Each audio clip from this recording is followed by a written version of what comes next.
We talked about singing the first stanza of the national anthem earlier when we were beginning the show. You did. And C.T. Muga, you volunteered. Oh, ye great C.T., that you were going to take us through the first stanza. I actually volunteered to disagree with you. But, O God of all creation, Right. bless this our land and nation. Right. Justice be our shield and defender. May we dwell in unity, peace and liberty. Plenty be found within our borders. It's a very powerful prayer. Oh, it's a massive one. It's a powerful prayer. Of earthquake proportions. Oh, yes. Yes. Because it puts the country on a certain path and tells God, deity, please watch over us, bless us. Let justice be our shield and defender. And let's focus on that particular one for this particular hour. Justice be our shield and defender. What does that mean? When you hear let justice be our shield and defender. Well, it seems to me that it has to be an all-encompassing cover when you look at justice. And we tend to think of justice as just within the courts, for example. But what does it mean that people be treated right, that people be treated with equality and equity, that people have access to then what would be theirs as citizens of this country, that people have the right not to be brutalized, for example, that people have the right to education, right to health, across board. So when it says be your shield and defender, be your cover and that which is going to hold you and make sure that you don't have to suffer anything. To me, that's what it means. Has it been happening, and is that really the case? Has this prayer been answered in Kenya time and time again with the things that we've been seeing? The soft belly of things that have been exposed over time shows to me that justice is actually not covering the people of this country. You know, the thing, when you talk about justice, many people would think of going to court and finding justice in court. But justice is in everything.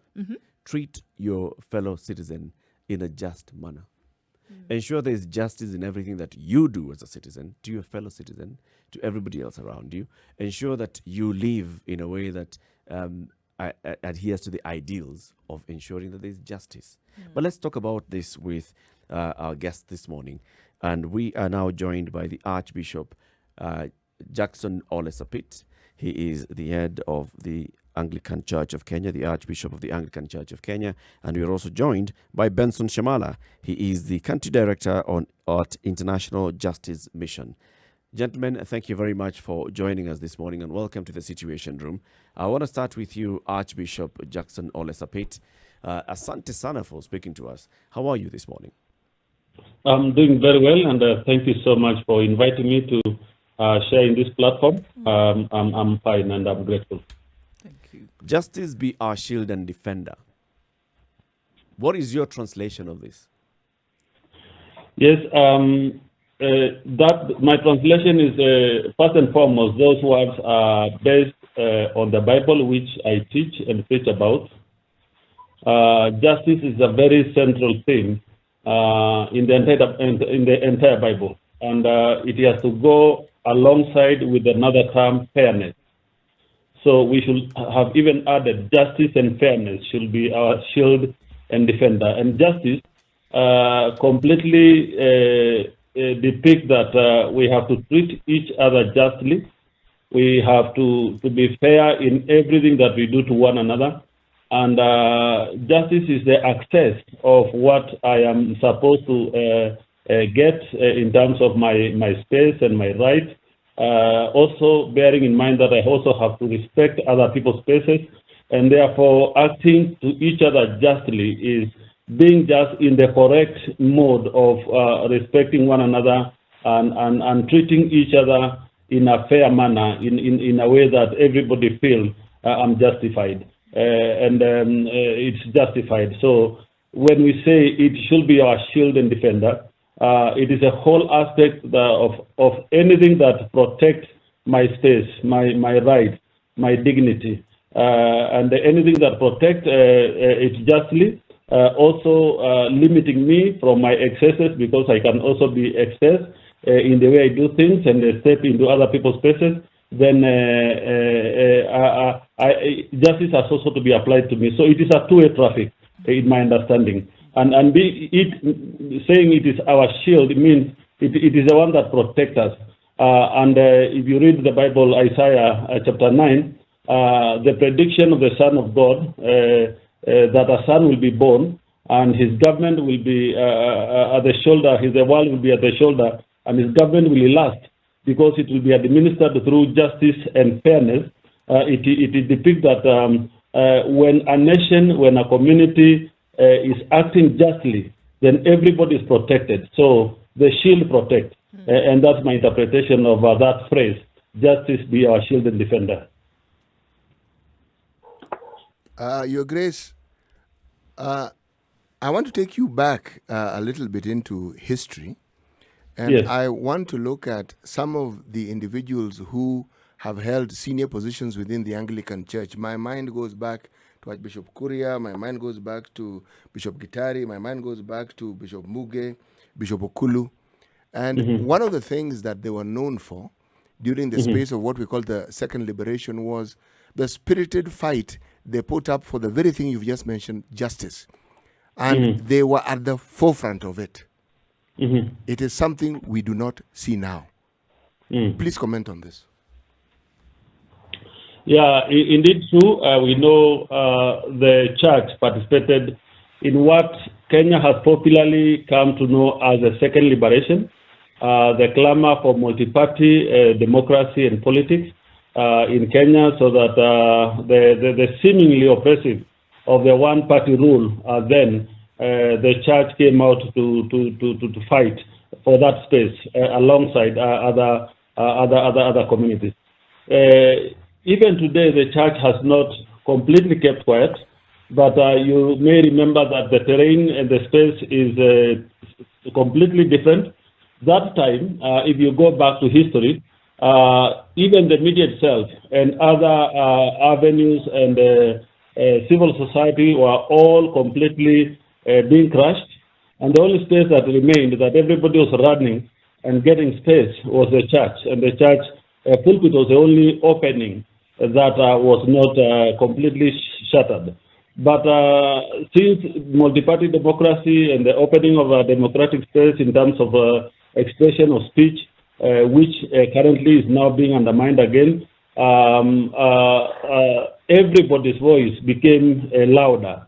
And the church voice actually is still among those, but there are many, many other louder voices because there are political parties now that are speaking, there are public rallies that people are speaking, which were not existent in those days, or which the space was not presenting that day. I may also remind you that we haven't been quiet. You remember in the build-up to the 2016 election, we spoke very, very strongly against undermining institutions like AIBC, undermining the judiciary. We spoke about brutality, then especially in Nyanza region, with the Amnesty International bringing to the number of people who are killed. The church did not keep quiet. We raised the voices. And therefore, what I can say is that the church is still speaking, but the voices are so many out there, and the media attention sometimes is not no longer on the church and in the services in the church. And I still continue challenging, because those days, the media houses were stationed in the churches every Sunday. But now, the media houses are not in the churches, they are in the political rallies. So what the churches are preaching on a Sunday basis may not be heard, because what is heard louder is what is happening out in the political rally. So I still believe the voice of the church is not completely diminished. We may not be speaking as it was then, but the terrain and the opportunities are different. But I'm not saying we have to abrogate our role. Our role is still intact, and the church space is still there, speaking for the people of this country and the people of the world, because we have a duty and an opportunity to be able to make a contribution. Your Grace, the Archbishop, the Second Liberation was, among other things, about individual freedoms. Right now, in this day and age, we are faced, in my mind, with the same problems, in fact, greater problems of a nature like the one which was faced during that period. Because, one, you have a situation where every day we are buffeted by injustices which present itself as corruption in this country. And what it does, it ends up denying the common mwananchi the freedoms that he's supposed to enjoy. And people then seem to have, the only option they seem to think they have is to do things which are illegal. So it now brings in a moral issue. Now, if indeed the church hasn't been silent, why then is it that the space that was occupied the church has quietly been taken by the politicians and by the people who represent the worst possible moral issues that you can think of in this country? I want to own up. I'm not denying that the church is not doing what it's supposed to do. I think we are not doing as much as we are supposed to do. But I want to say that this is a societal problem that we have to rethink even how we deal with ourselves at the family level. Because to me, I think the erosion of our moral standing in this country is starting with the way we have degraded the values, which should have been built from my childhood. And I'm not sure how many families have opportunities to speak with their children. We have left our children to the school, to the television, and to other sources of information, and today to the mobile phone, which is in their hands. Therefore, that opportunity of guidance and counseling that used to happen at the family level, now at the church level, in Sunday school, the kind of catechism that we used to do in the churches was very rigorous, that we used to have a whole year catechism before one is either baptized or confirmed, because that's where you build in Christian values and principles, teaching these new converts to be able to know what they are supposed to do. I think the world has just taken us by surprise, a kind of speed in which we see things happening, and we are moving towards an instant world where everything has to be instant. Even today, when a bishop goes to confirm, we may not have that time to ask how long has this catechist taken these people through the catechism curriculum, which was supposed to introduce the basics of Christianity and the principles. And therefore, as a society, we have lost a lot of moral ground, starting from what happens at our families, what happens in our teaching institution, what happens in our places of worship. I think we are all into these quick fix things, that I want something that I can easily get what I want. Now those shortcuts will not take us anywhere, and I think the foundations are tracking.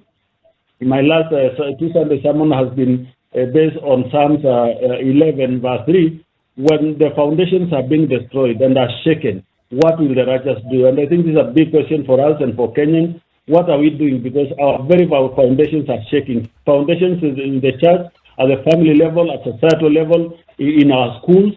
We have seen things happening that a lot of freedom is given to people without proper guidance, and the misuse of that freedom now results into individuals taking up things that they should not have taken up, which goes against our societal norms and values. So I think it's a bigger debate. We need to reevaluate ourselves. What are values? What values are we holding as a nation? Sure. What values are we teaching in the churches? As we look at, as we hear some of these things, foundations crumbling and other voices that should lend themselves to this debate, the International Justice Mission in resident here in Kenya and headed by Benson Shamala. Benson, as we hear some of these things that His Grace has spoken about as the problems for what we see, so that we don't see justice being expended in this country, we don't see people being treated fairly. How is your voice being lended to this, to actually get some kind of action and not just words being spoken to these, foundations that we see essentially being crumbled? Thank you, Ndu, and thank you, Spice FM, for having me. And great pleasure for me even to be with the Archbishop. It's a pleasure seeing you and having a discussion with you. Yes, the issue of justice is a very deep thing. And as our national anthem, as you rightly said, that let justice be our shield and defense. It means that it's supposed to be to everyone. But at my experience with the International Justice Mission, which is an organization that seeks justice for the people that have been deprived of their justice and that have been hurt, especially by the police, which the police are supposed to safeguard the rights of the people.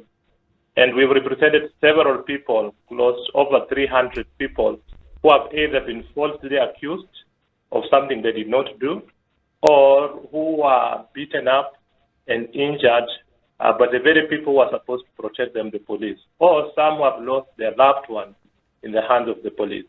So again, the aspect of the foundation, I think the church plays a critical role, because previously matters to do with human rights and defending of human rights has been confined to civil societies. But again, as the Archbishop says, the church has a particular role to kind of fend for that. And because if you read the Bible all through, God is a God of justice. And even in Isaiah chapter 1, verse 17, he is telling us what we expect of us, that we need to walk right, we need to seek justice, we need to plead for the weak. So the church cannot be left out in aspect of defending and championing for the rights of the people, because again, these are the church. The church is not the building, but the church is the people. And so this month, as International Justice Mission, one of the critical things that we do globally, we have got like 27 offices worldwide, is we set a month, which is the month of September, to rally the church and the faithful and kind of to help them reawaken that particular desire to seek justice in their communities. It could be different aspects of injustice that is happening. So this year, we are so proud because we have seen several churches in Kenya here, close to 400 kind of joining International Justice Mission in this particular month to discuss matters to do with justice.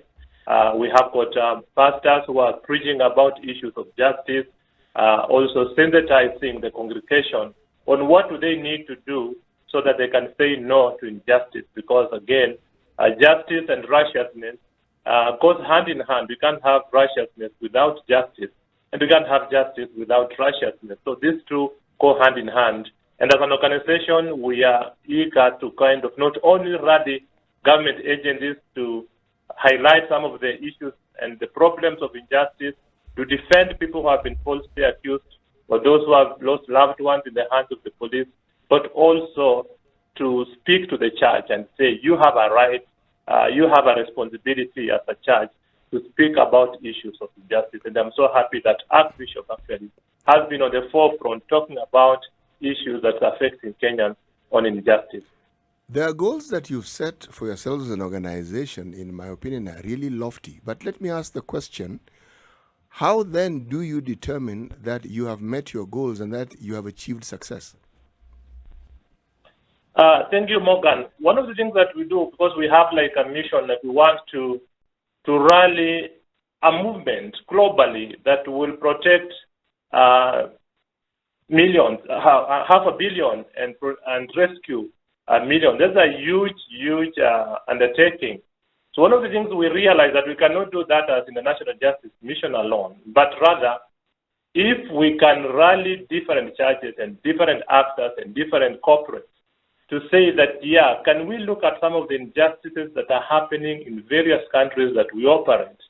And this is a movement. It's not just about an organization. This is a movement of rallying people to say we need to be sensitized on issues justice. For example, in the recent past, we've had a lot of police brutality in the course of the curfew during this COVID-19 regulation that people should not move during the night.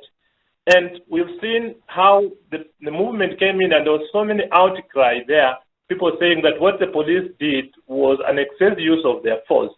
And I'm happy also that the media is coming forward and highlighting some of those aspects. So it's not just about an organization, it's a movement that we can sensitize everyone to say, how can we be speaking about issues of justice? When we see an injustice happening, are we willing to speak about it? Like most of the instances, we've had instances where people have witnessed police beating up somebody. But when this case comes up in court, the very witnesses who saw with their eyes, they shy away from coming to testify in court. But again, we cannot change the society as an organization alone. But if we kind of rally movement, we rally the churches, we rally every other citizen to say we need to say no to injustice. And when we say one, we need to speak out, because many times people fear fear that when I speak about police impunity and brutality, of course, there are risks involved there, but then that fear cripples us where we cannot speak about it, and injustice continues to happen. But we need to come forward and speak about it and be willing to go forward and even be able to testify wherever we need it and speak out about those particular injustices. That's the only way we are going to bring protection. We're going to change our society so that it becomes a just society, as our national anthem says. You mentioned something, Benson, and that is that you've seen a lot of rallying around, even aside from this particular month where you focus on this. Now, is this an answer to this call for this month, or is it a general change in attitude or an excitement that has been imputed in a lot of these churches and a lot of organizations to say that this is something that we cannot keep quiet about? Or is it just joining you in this particular campaign, or is it saying that, moving on, this has to change inherently? Yeah, thank you, Ndu, for that. What we have seen is that we are kind of a catalyst. So in chemistry, you see, like when we are mixing reaction, there's a catalyst that we put there to kind of speed up reactions. And so at IJM, we see ourselves as a catalyst, whereby we meet and sensitize the churches and sensitize other agencies, civil societies, and other corporates to look at things in a different way. And I'm happy that the church is picking up this so that they run with it. Of course, as the International Justice Mission, our main focus is about police abuse of power and police brutality. But that's not the only injustices that in our society. I'm so happy to even mention some of the churches that have picked up the issues of justice. There are some that have kind of come up with the ministries to reach out to the people in prison. There are some actually, like the Kayole Pepper Church, which has come together with the community, and we have got this movement of what we call justice centers in the community to handle issues and document issues of injustice and look for resolution. And the Kayole Pepper Church actually is now hosting a justice center within their compound, and people come there and talk about issues of injustice where there are cases, they come there and report. So this is a kind of a catalyzing effect where we want to reach out to various churches and kind of, so this month is just a sensitization where I say, can you look within ourselves and say, what injustices do we see as a church? And how can we rally people to do that? Because we all have something to do. We don't have to be a lawyer for you to seek justice. You don't have to be a social worker like what we do at the International Justice Mission to seek justice. But justice should be within our heart. Like when I see something that's wrong, I'm willing to speak about it, and not only speak about it, but to take action to rectify what the wrong that I'm seeing. So yes, it's a movement, and we are seeing different churches picking up different issues within their community and rallying the members to do something about that. You spoke about justice, and then you said also justice does not go without righteousness, or the other way around as well. Righteousness does not go without justice. We take a break now, and when we come back, we delve much also deeper into that, into what also the Archbishop alluded to in terms of justice and fairness within a community, because my focus personally would be on that. When people think of justice, they think of justice between citizens and those in authority.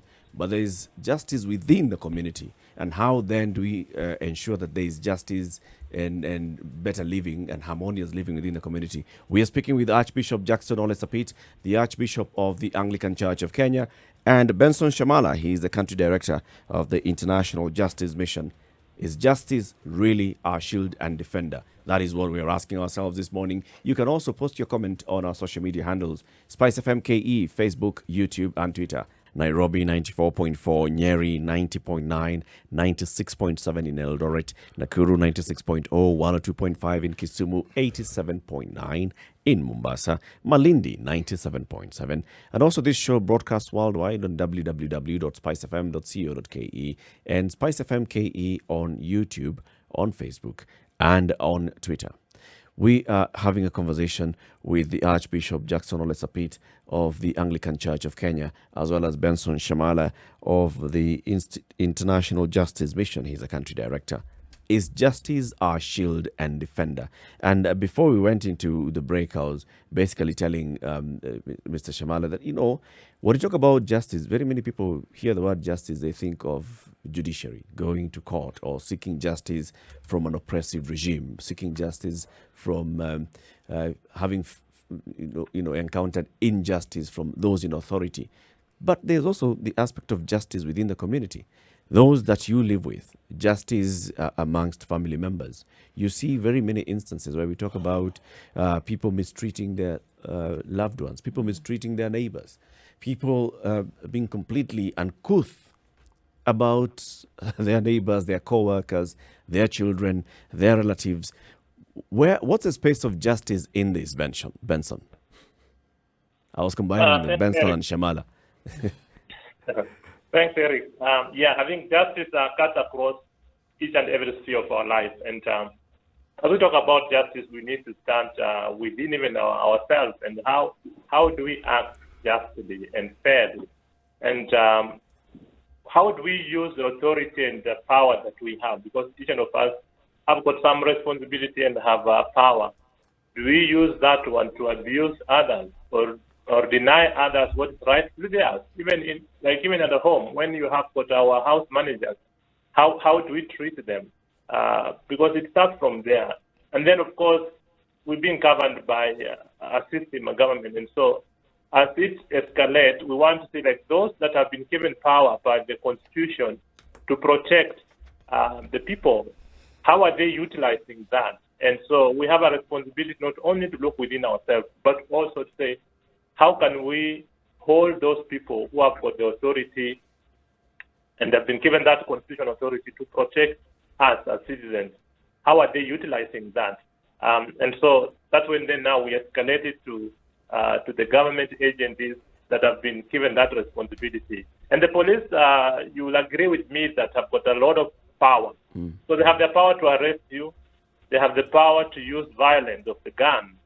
And so they need to be restrained in that as they do that within the Constitution, so that they're not abusing that power, especially to the weak and the people who cannot be able to fend for themselves. And as a civil society, we came together and just see, can we monitor some of the happenings and the misconduct by the police? And in a Missing Voice website, which we developed in 2017, we've seen a lot of stories and documented several stories of people who have been killed or made to disappear in the hands of the police. This year alone, by August of this year, that passed, we had 115 people who have either been killed or have disappeared in the hands of the police. And that's really a huge number. And from 2017 to date, we have documented 727 people who have been killed. And then there's a huge number, so that we can say we need to speak about this. We need to talk about that, because we can't just wish it away. When people that have been given a responsibility to safeguard us turn that particular ability and power to oppress the very people that are supposed to protect. So we need to talk about that. And yes, I know it starts at small level, at individual level, at a family level, at a community level, but it also rises up to a national level where we're saying, can we have this particular discussion? Where we're having several people, like in 2013, IPOA, which is Independent Policing Oversight Authority, did a survey and actually looked at files of cases of people who have been charged with felony cases. These are serious cases, and they perused through, and they discovered that 64% of the people that had been charged with a felony, these are very serious offenders, they did not have the evidence to be charged in the first place. I mean, think about that, 6 out of 10 people that are being charged and they are languishing in remand, they don't need to be there. It's like somebody went ahead and arrested you and fabricated evidence on you to suffer. So that's something that we need to talk about. And of course, IPOA also did a survey in 2019, and the number has not changed that much. So we need to talk about these issues, and as we talk about justice. Your Grace, coming back to you now and looking at some of these things, I mean, just an in-between road between what Benson has been saying and what you said previously and looking forward. Oftentimes in this room, we ask ourselves the question, how did we get here? To get to a point whereby citizens of a country don't feel safe. And when I say safe, in terms of what can be provided for them in terms of their basic and daily needs. But then asking the question, in how should the conversation actually be going? Who should be spoken to? When we talk about the police as a system, these are made up of individuals. When we look at government as a whole, again, made up of individuals. So where should the conversation be steering in terms of where we should be going vis-a-vis how we got here? Yes, thank you so much. And I think this is a very, very important discussion and question you are asking and raising. I think I need to say we are all in it and we are all to blame and we need all to engage. Because looking at the issues of injustices, it doesn't just happen between the government and the citizen. It also happens between neighbors. It can happen between even church members. When there is a small dispute on anything, there is always a tendency of those who feel they have more power and wield more power to oppress those who are powerless. And it's the whole question of what can we do as a society to address it. In my where I sit, I think we have two prong approach. One is we need to constantly engage through teaching and preaching. In our case, in the church, the word of God is rich. We have a greater and a better tool, which is the Bible and the Scriptures. It gives us the teaching on how to deal with ourselves and society and how to become fair. The other one is now to get into action. Because it is not enough to speak about it. It's not enough to teach about it. We need to get down to action.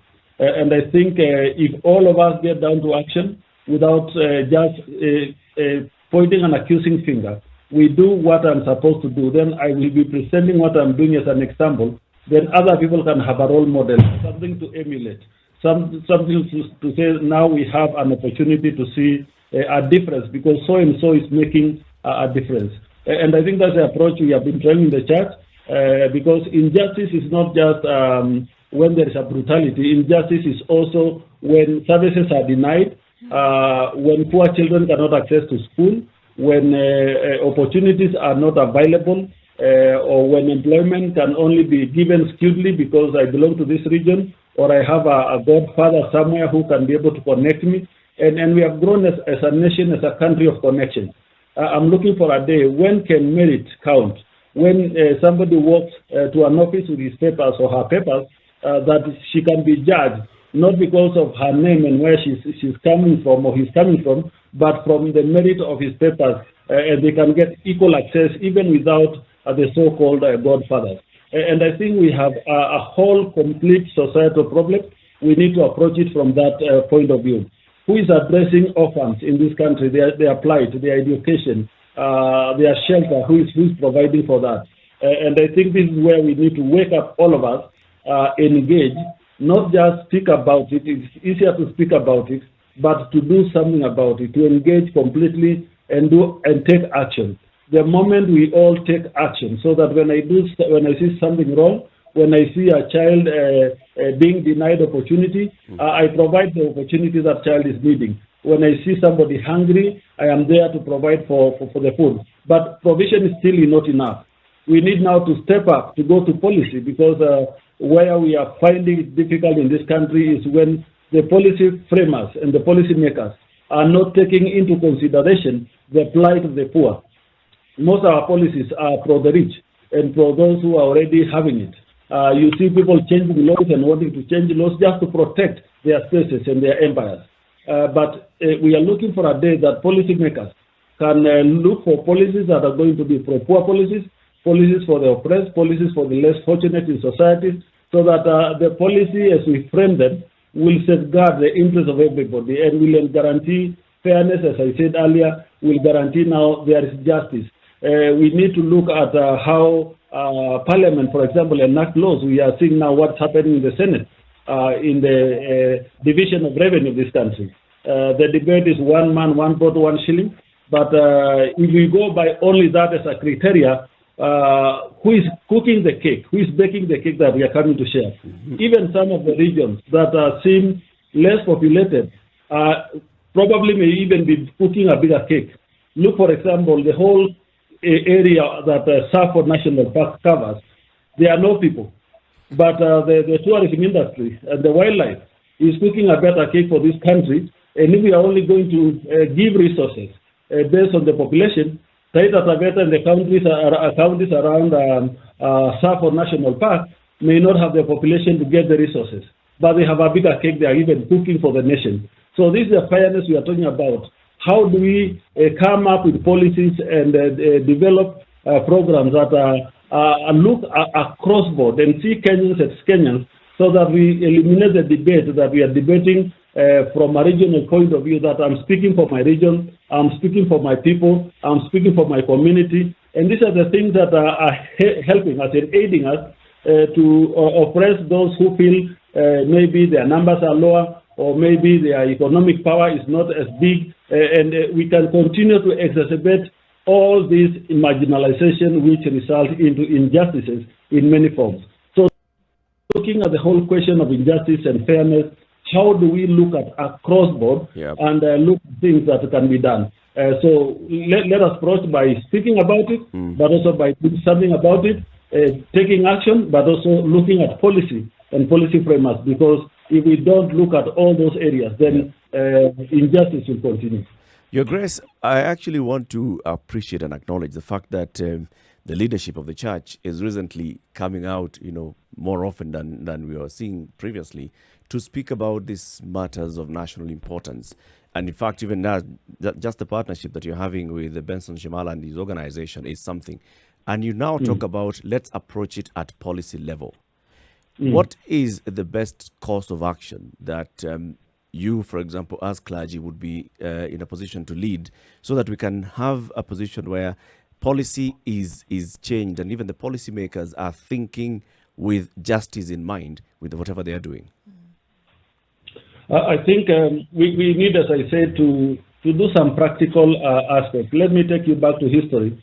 When the country is struggling for constitutional reforms, as that period where we were talking about the second liberation, before the current constitution was enacted, the church went ahead to produce in the civil society what was called Ufungamano Constitutional Draft, Constitution Draft of Kenya. When the church brought an alternative, that's when everybody got serious and said, yes, I think there is somebody really thinking.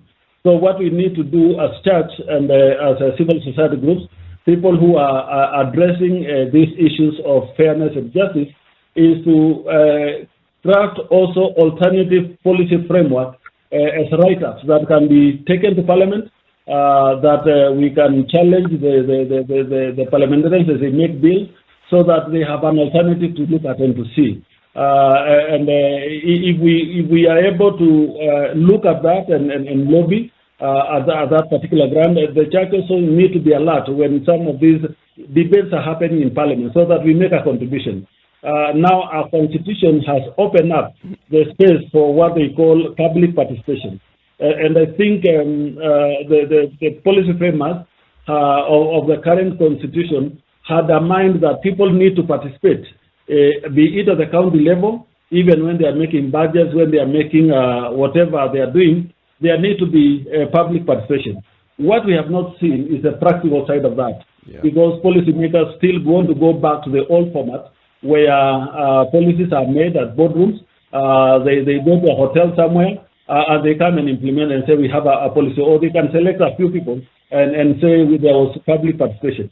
What is required at this point in time is for the Kenyan populace to be alert that the Constitution allows them to participate in everything that the national government or the county government want to do that affects them. And public participation is enshrined in the Constitution, and we all take that space. And what I can say as church is we have to mobilize communities to know that if there is something that is being passed, either by a county assembly or national government, that did not have the attention of the populace of this country through public participation, then the public need to come out and say no, because we have not participated, we have not contributed to it. And if we do that, then we can be able to open up the space and use the constitution that we already have in terms of how does it inform policy, so that we participate in policy formulation and making. And if we can be able to do that, then we shall be able to look at ourselves. I think we also need to look into the whole area of police and their engagement. We changed the Kenya police from a police force to a police service. And there's a big difference between a force and a service. A force is to enforce things, a service is to serve.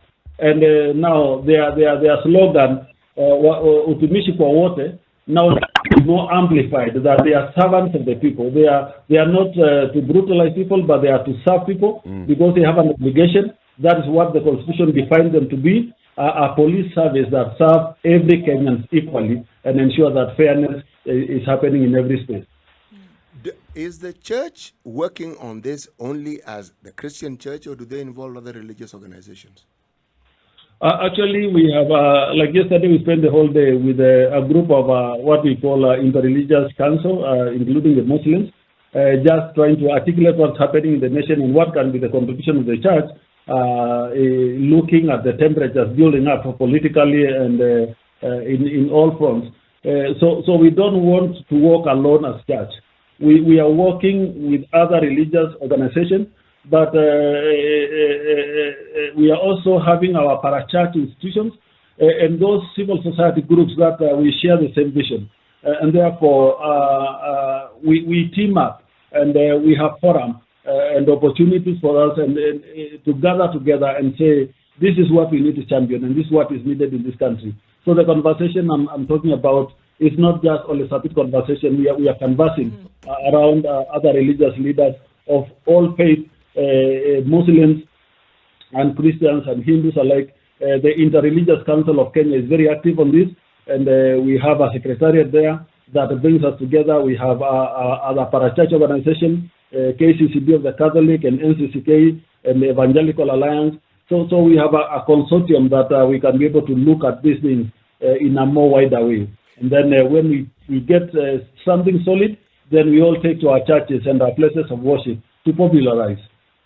Your Grace, the Archbishop, how will you be able to tell that your initiatives are actually successful? What can one see? What is one expected to see in order to understand that these initiatives are actually working as intended? I think before we do what they normally call evaluations to see whether something has worked or not, I think what we need to listen more is, are there voices being raised? Are there people talking about it? I think the other area we need to test what I'm talking about, do we have an alternative, say, document like the one we had there from the Mano Constitution draft that can say, yes, this is something we have solid. We can also test by saying, what are people engaging? What is the Anglican Church engaging? If you come to my church, we have the Anglican Development Services, which have a peace and justice desk, but also have a desk on HIV/AIDS, on health areas, because those are services if people are denied. We are supporting orphans and vulnerable children in this country in a big way. We have a food security program so that people are food secure at the community level. So when you look at that across board, they all contribute to fairness and justice and making people access to resources, access to opportunities, and the church participate in this. Sometimes we may not be seen because we don't amplify, or we may not have a way of broadcasting or putting in roadshows to publicize. But a lot is happening. If you hear what Shamala said, the church in Kayole have a justice center. The church in Korogosho have a justice center based in the Catholic Church compound. In Lavington Vineyard Church, we have a center for children survivors of brutalities. So the churches are doing one or two things here and there. We may not be publicizing it or putting it in a roadshow for people to see, but a lot is happening. And if you can come on the ground to test and to see, you will see traits of what is happening in terms of providing examples of what can happen and what can be done. Benson, beyond September, then what happens when this awareness has been built up and put through? What happens beyond this month? Because things will happen. COVID came about and we saw heightened levels of police brutality because of curfew and things like that, whereby justice was not being served to the people of Kenya. Likelihood that more things will come along whereby, these things will be highlighted. What happens beyond this? Thank you, Ndu. One of the things that, of course, we will continue talking about these things, but this only is the beginning of a conversation. And we want to start having this conversation and continue having them, because we can't just have 1 month talk about it and then after September and then it comes to an end. So then there are several things that will come up. But we want to have the church and other religious bodies to come forth and say, when something happens, we want to talk about it. And I like what the Archbishop talked about, even at policy level. Like, how are we enacting policies? Which policies should we put in place so that it can protect and seems to protect everyone, not only those who have got money, but everyone, even those who are living in poverty. But also just go beyond that. Like, there are some policies that have already been enacted. Let me give an example. In 2017, there was a law that was passed, which is called the National Corona Service Act. This came up as a realization that police officers, when there is a death within their hands, they're the same people who are judged to investigate. And so, as you may understand, or you can imagine, they will, of course, protect their own. And so there was a need to have an independent kind of agency to have what we call the National Corona General, who has an office that whenever there is a death, then the responsibility of investigating that particular death, it does not fall in the police, but rather falls in the hands of the Corona General. And this is a good law, and it was passed and it was signed as a law, but it has not been implemented. And so we're asking, why is this law not being implemented? Yet it went through the parliament, the president gave an assent to it, and it will help resolve some of the mysteries of death that happens within the police service. So we need to talk and kind of say, why is it not being implemented? Is it the issue of budget? And why can the government allocate a budget so that we can have the establishment of the National Corona Service with fully fledged equipment? Because it also protects the police from the trauma of carrying dead bodies, and they've not been trained in that. So we want to have a different kind of... Mr. Shamala, the things you mentioned, one could argue boil down to corruption that doesn't seem to be diminish but increase. Now, if the church were at the very center of reprisal or attack, verbal attack even in the papers by individuals who are known to be corrupt, then I would argue, now this is my measure, I would argue that the church is speaking out in a manner that is actually getting results. There is a gentleman, not known to many, he's called Nicola Grattan. He's actually a public prosecutor in a place called Calabria in Italy. This man has more security than even the Prime Minister. And the reason is because he is known as a mafia prosecutor. He does things that nobody else wants to do, and people who have preceded him have died. I'm not saying that people should go the martyr way and Christians should die. I'm simply saying that when the people who conduct the deeds that we do not approve of in this country continue doing so, then the things that we are doing are not having the effect that they should. And you're correct. The church should be the voice and speak out, because we have seen a lot of corruption or even bad things happening, injustices happening. And we as the church, and I'm not excluding myself from there, I'm part of the church, and because I'm a Christian, we have kept quiet and looked to the other side, or sometimes even appraised and appreciated people who may have stolen, and because they have come in and they've given the big tithe or the big money, and we appreciate that. So we need to say, no, this is wrong, and speak about it, and not only speak about it, but continually speaking about those issues that affect us, that are not right. Because the church, I believe, is the voice of God. And even in the Old Testament, the prophet will speak and approach the king and say, this is wrong. I remember the prophet Nathan approaching King David and say, whatever you have done is wrong, when David had actually went about taking somebody's wife and killing the person. Yeah. And so the church should be in that particular position and feel empowered to say, we will speak about issues that are not right, because That's our voice. That's our responsibility, and God expects us to do that. Rather than just kind of feel like we don't have, we need to prepare people to go to heaven. Yeah. Yes, that's given, but also speak of here on earth. Can we act rightly? Can we act fairly? Can we act justly? Thank you very much. Thank you. Those are very good words that you've actually concluded our conversation with this morning. Benson Shamala, he is a country director at the International Justice Mission. We're also joined by Archbishop Jackson Ole Sapit, the Archbishop of the Anglican Church of Kenya. Gentlemen, we want to thank you very much for joining us this morning. May justice indeed be our shield and defender, and we wish you a great day. Thank you. Thank you very much. Thank you very much. Thank you. God bless Bye-bye. you too.